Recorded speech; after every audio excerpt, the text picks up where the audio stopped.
siamo qui contro la legge Bavaglio, che riteniamo una legge assurda, una legge anticostituzionale.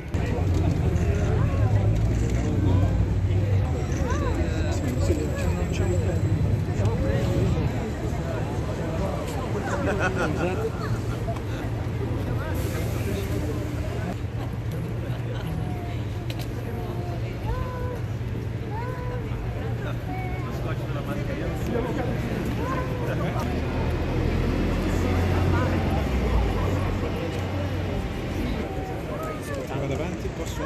Vai tranquilla. Vai tranquilla.